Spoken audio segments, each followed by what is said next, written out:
Gotta check my hair's looking good. It's a hair video after all. Right, so welcome back to my No Poo series. I'm really enjoying making videos on these, and I'm really enjoying the little community we've got of everybody helping each other out with No Poo. My last video, there were so many of you commenting and answering each other's questions and helping me out so much. I feel like this whole No Poo journey has been helped so much by you guys, and I cannot thank you enough, because without it I would have been so lost, and I probably would have given up if I'd done this on my own, because you've given me so much knowledge and so much experience just from you going through it already and helping me. And I feel like there have been so many moments when I've been so tempted and been like, oh, this sucks, and I've just kind of been able to carry on because you guys have told me the information, and I know why there are bad things going on with my hair, and I know how to solve the problem. So yeah, thank you so much, and let's do the same in this video. If any of you are doing No Poo and have a question or something that's going wrong with your hair, or you don't know how to approach it, leave a comment down below and other people can go and answer them and help them out, because that's what some of you were doing my last video, and yeah, I just think it's really, really cool. So definitely leave your comments and help each other out down below. So I said in my last video that I would do a Q&A where I go through all your guys' questions about it, because my last couple videos I've got quite a few questions which I haven't actually answered at all, because I've just been kind of talking about my experience. So yeah, I'm just going to go through all the questions that you have and try and answer them to the best of my ability. So the first question is from Emily, and she says, does it help with split end prone hair? I commented that my hair splits easily and I'm very cautious about what styles I use. I don't use heat either and condition twice a week when I'm washing my hair. Does No Poo help prevent them? Does anyone have experience? If you read this in the video, thanks in advance.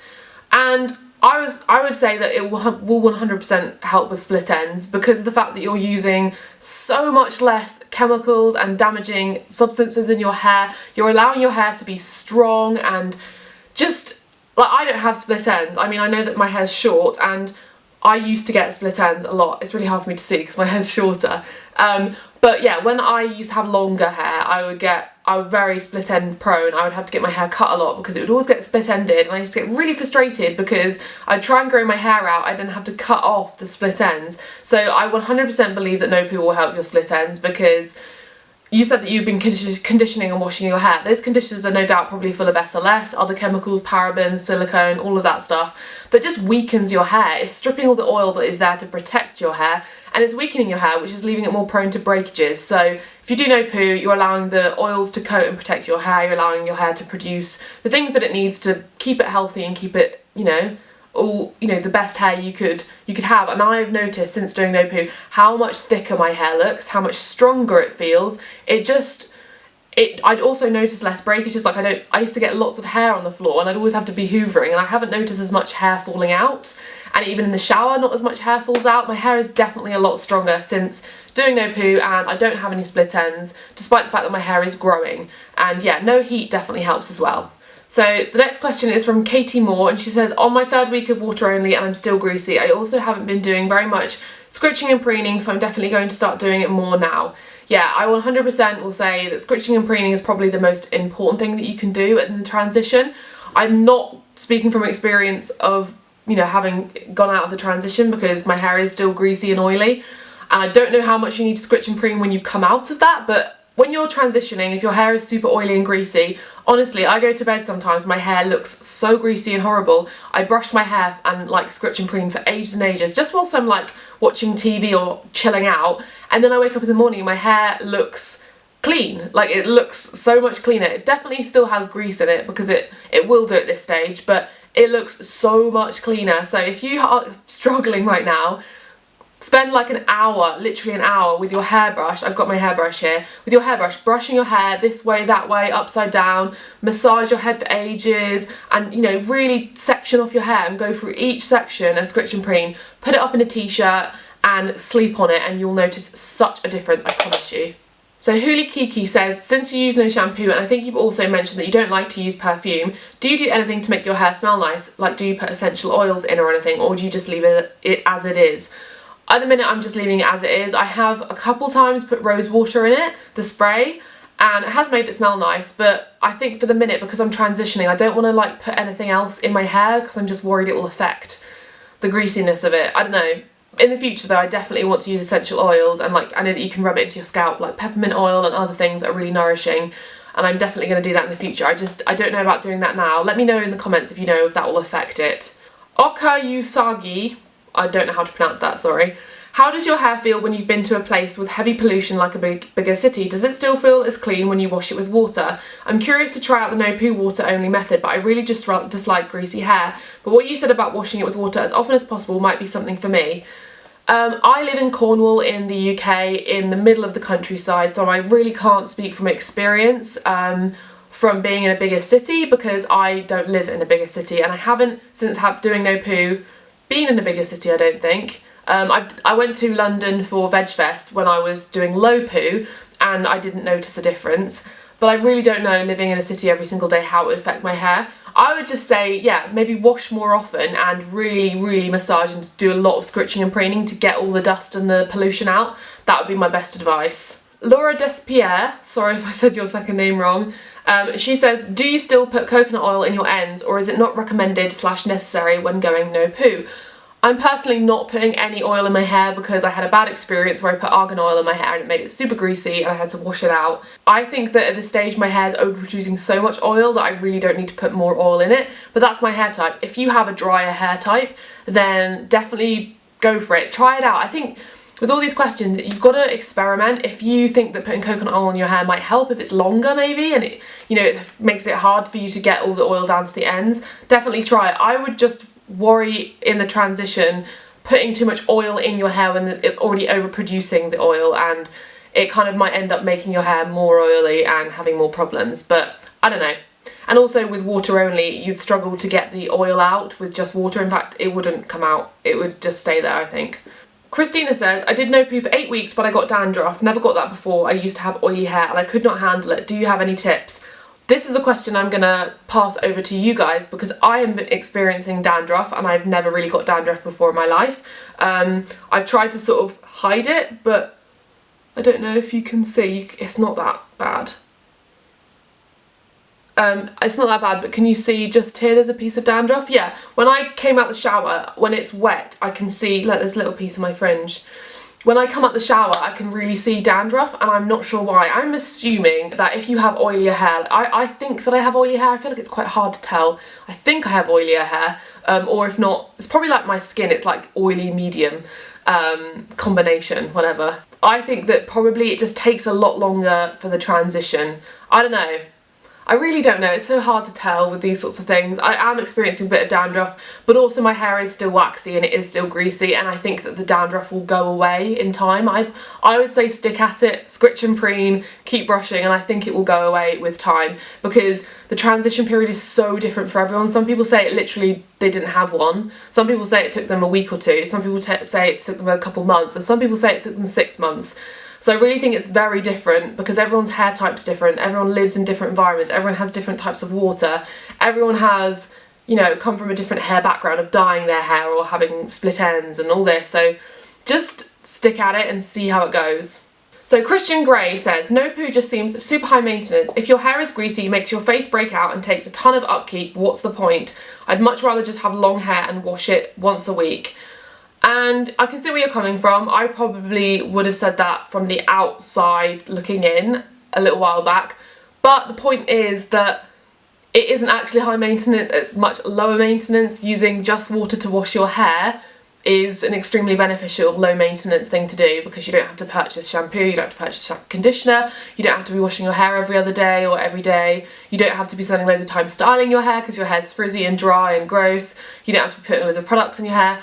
It's just the transition stage, it will be maybe a bit more high maintenance, but I still feel like I'm doing less with my hair than I was before, because before my hair routine was every other day I'd wash it with shampoo and conditioner, and then I would dry it with a blow dry. I'd dry the roots and then I'd let it dry, and then I'd straighten my fringe because my fringe would always go a bit cuckoo crazy, and I would also then put some serums and sprays in it, and sometimes I would straighten it, and yeah, I was also having to spend a lot of time kind of preening my hair because it would always look a bit odd, and I don't know, I feel like it's going to be a lot lower maintenance because low maintenance for me is less product and less time, and less time spending washing my hair. I can just jump in the shower most days and not have to wash my hair, so that's a lot lower maintenance for me. I just think that it comes across as high maintenance in the transition because you're going through the struggles and you're having to scritch and preen a lot, and yeah, but in terms of actual upkeep, I think it's a lot lower maintenance and it doesn't take as much effort once you've adjusted, essentially. Emily Webber says, the only thing that has kept me from going back to water only is the chemicals in our water. I've considered getting a filter for the shower head. Do you think you have any issues with build-up from your water? This is a hard one for me to answer because I live in the countryside and we live on an old farmhouse which has a well, so we have our own water supply and it's mineral water, and it's soft water where we live. So I really can't speak from experience, so if anyone can give their 2 cents down below, definitely do. I would say if you do live somewhere that's heavily polluted and is hard water, then yeah, probably getting a filter for your shower head would be a good idea if you're going to do water only long term, because you might experience build-up. If you're experiencing problems with that, then it might be worthwhile, but I can't speak from experience. Andrea 1111116 says, doesn't it smell? And yeah, when you asked this question, it hadn't smelt, and I was like, no, it doesn't smell at all, because I'd been doing low poo and I was new to the no poo water only thing. But this week my hair did have a smell to it. It had a kind of damp hair. I don't know how to explain it other than it smelled like head. It smelled like hair. It smelled like damp, almost like dusty, and it did have a scent to it. And I think it's number one because I'm transitioning, and number two because I started to exercise more and I'm sweating a lot. And when I was in the gym sweating, I would smell my hair, and I think that maybe it was bringing the smell out, the sweat in my hair. So I went with my instinct and I washed it because I didn't want my hair to smell, and I think that that's my best advice. If your hair starts to have a smell to it, then wash it, because it probably needs to get the dirt out, or at least that's what I'm doing. That's the instinct that I'm going with, because I don't think it's a good thing to leave your hair if it starts to have a smell to it. I don't know, who knows. But if your hair is smelling and you're doing this, then just put some essential oils. I would wash your hair with water and then put some essential oils in it, and that should help. Victoria Cotter says, thanks for mentioning the grey stuff. I thought it was just me. Do you clean it off the brush? If so, how? Yes, I do. I use this wooden brush here. I don't know if I've shown you guys yet. I cleaned this, I think, the day before yesterday, so I can't focus this camera because it's really shit and doesn't autofocus. But all I do is when it starts to get dirty, which it does, it's just starting to get a bit of dust here, if you can see. But normally there's a lot more than that. Normally if I've not washed my hair in a few days, and I scritch and preen for a while, it does get a lot of build up on there. And I basically just sit under the sink and just run my fingers through all the brushes like this and just keep on scrubbing, and then go through each one each way and then do it this way. And what happens is the hair kind of comes out and pulls out with the grey stuff, and I just take that out, put it on the side, and I put it in the bin. I don't put it down the sink because it will block your sink. But yeah, I just kind of try and pull all the hair out and pull all the grey stuff up. I try and get as little as possible down the sink. I know it's unavoidable because it will just go down the sink anyway, but I don't want to like block my sink or anything. So yeah, I just spend a good amount of time. It only takes maybe like 5 minutes odd, 5-10 minutes, but it means your hairbrush is clean, and it normally stays clean for like a few days. It normally takes a few days to build up. So yeah, but I definitely recommend cleaning your hairbrush, because if your hair is in the transition stage and you're using a dirty hairbrush, it's not going to be helping. It's going to be making your hair more greasy.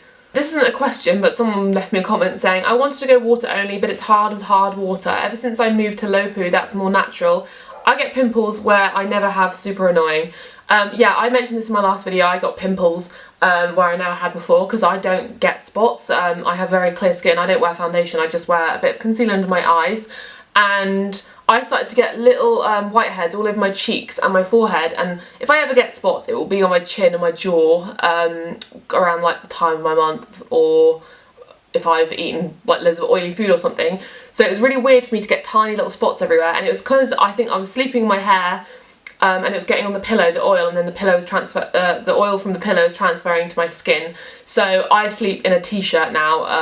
It can be a bit annoying sometimes. I kind of want to get a hat, like a cap thing for it. I know that people have suggested silk ones, but I'm vegan, so I'm not going to buy a silk hat. I want to get some kind of hat thing for my head that's a bit more comfortable than a t-shirt, but a t-shirt's fine for now. It just tends to fall out in the night, and the bump bit kind of is a bit annoying. But yeah, just wear a t-shirt around your head to avoid that problem. So my camera battery ran out, but I'm just going to finish this video here. If you have any questions, leave me your questions down below. I'm going to try and do a No Poo update every month and a Q&A every month with it, just to help you guys out, because I know that you probably have questions like I did. A quick update on my hair. It is doing well. I'm having a little bit of a hard time as the time goes on because it's so different every single day. My hair is great one day and then greasy the next and then frizzy the next and then not the next, and it's just kind of all over the place, and I'm having a hard time with it getting poofy, and because of the amount of brushing. And my hair, I don't know, I guess you'd call it an oily hair type and more of a silky hair type, because when I brush it a lot it kind of pulls out all the curls, and it makes me just want to wash my hair again to bounce the curls back. But after having a conversation with one of you guys on my last video, it made me feel more encouraged to wash more instinctively, like intuitively, when I feel like it's time to wash my hair, rather than pushing it out, because I'm only washing my hair with water now. So I really don't think that, you know, having to wait a week to wash your hair with water if you don't feel like it's necessary is vital.